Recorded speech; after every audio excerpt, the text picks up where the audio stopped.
Good morning, students.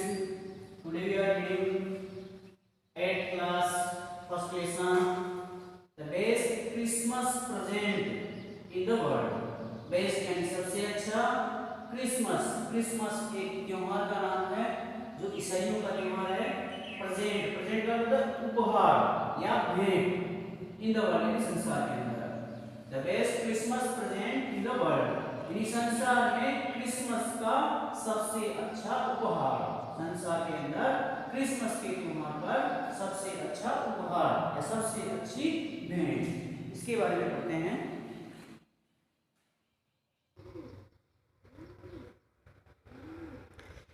Before you read, पढ़ने से पहले, देर आर सम डेट्स और periods of time in the history of the world यानी संसार के इतिहास के अंदर देर आर सम डेट्स कुछ ऐसी तारीखें हैं और पीरियड्स कुछ ऐसे काल हैं।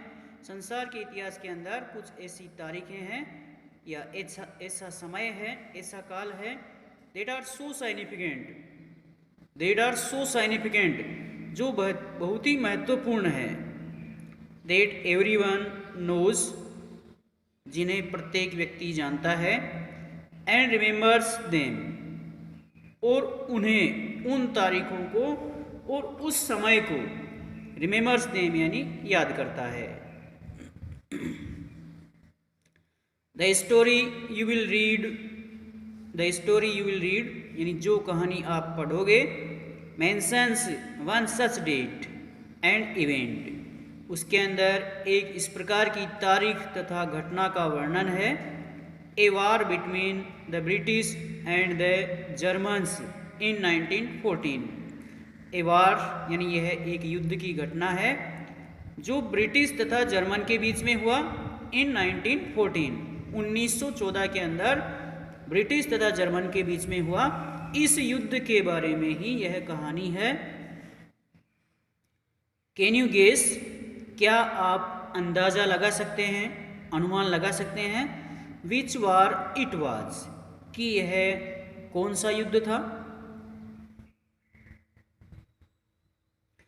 Do you know which events that dates below refer to. Do you know, क्या आप जानते हैं। Which events the dates below refer to, कि कौन सी घटना किस तारीख के लिए है। 4 जुलाई 1776, 17 दिसंबर 1903, 6 अगस्त 1945, 30 जनवरी 1948, 12 अप्रैल 1961, 20 जुलाई 1969। The answers are on page 23 यानी इन तारीखों का उत्तर पेज नंबर 23 पर दे रखा है। इसका फर्स्ट चैप्टर पढ़ते हैं। आई spotted it in A junk shop. Junk shop का मतलब होता है एक कबाड़ की दुकान।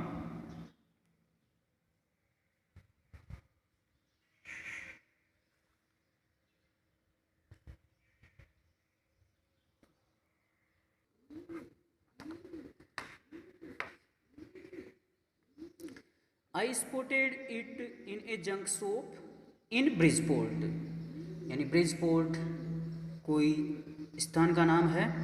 तो मैंने कभी लेखक कहता है कि ब्रिजपोर्ट में मैंने एक कबाड़ की दुकान में देखा था ए role top desk.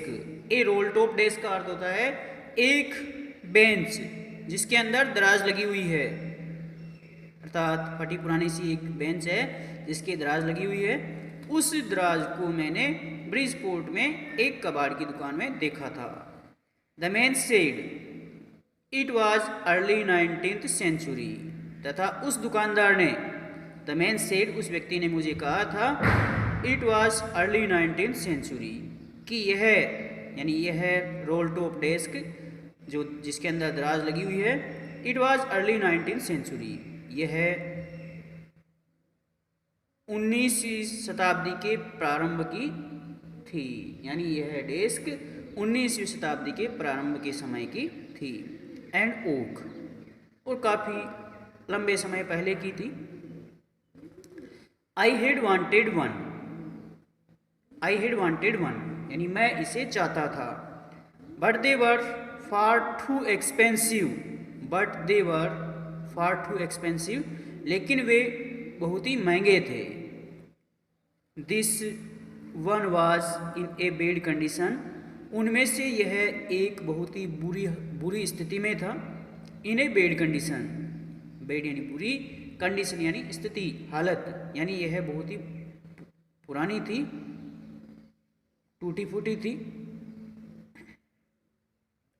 The role top in several pieces, यानी यह जो दराज वाली बेंच थी, इन सेवरल पीसेज कई प्रकार से टुकड़ों में थी। वन लेग क्लम्सली मेंडेड, इसकी एक टांग क्लम्सली मेंडेड जिसकी पूरी तरह से मरम्मत की गई थी। Scores marks all down one side, और इसके एक तरफ स्कोर्स मार्क्स, स्कोर्स मार्क्स का अर्थ हो जाएगा जले हुए निशान, इसके एक तरफ नीचे की तरफ जलने के निशान थे, यानी जली हुई थी। It was going for very little money, it was going for very little money, very little money का अर्थ हो जाएगा बहुत ही कम पैसों में। गोइंग यानी जाना होता है, लेकिन यहाँ पर हो जाएगा बेचना, बिकने वाली। It was going for very little money यानी यह बहुत ही कम पैसों के अंदर बिकने वाली थी। यानी यह रोल टॉप जो डेस्क थी, बेंच थी जिसके अंदर दराज लगी हुई थी, यह बहुत ही कम पैसों के अंदर बिकने वाली थी। आई थॉट, मैंने सोचा। I could restore it, restore का अर्थ हो जाएगा मरम्मत करना, रिपेयर करना। मैंने सोचा आई कुड रिस्टोर इट कि मैं इसकी मरम्मत कर सकता था। It would be A risk, लेकिन यह एक जोखिम था, यह एक खतरा था। ए चैलेंज, यह एक चुनौती था। But I had to have it, लेकिन मुझे इसे लेना था, इसे प्राप्त करना था। आई पेड द मैन, मैंने उस व्यक्ति का भुगतान कर दिया। पेड यानी भुगतान कर दिया, यानी मैंने यह रोल टॉप डेस्क ले ली। आई पेड द मैन, मैंने उस व्यक्ति का भुगतान कर दिया। And brought it back to my work room, and brought it, और मैं इसे लेकर आ गया। ब्रोट यानी लेकर आ गया, back to my work room, अपने काम करने के स्थान पर या अपने कमरे पर मैं इसे लेकर आ गया। At the back of the garage, garage का अर्थ हो जाएगा कारखाना, जो कि कारखाने के पीछे था, यानी मेरा जो कमरा था वह कारखाने के बैक था, पीछे था। आई बिगेन वर्क ऑन इट, अब मैं इस पर कार्य करने लगा, या मैंने इस पर कार्य करना शुरू कर दिया, प्रारंभ कर दिया। ऑन क्रिसमस इवनिंग, यानी उस क्रिसमस की पूर्व संध्या के दिन या क्रिसमस के त्यौहार की पूर्व संध्या के दिन मैंने इस पर कार्य करना शुरू कर दिया। चलो इसको आगे पढ़ाएंगे कल।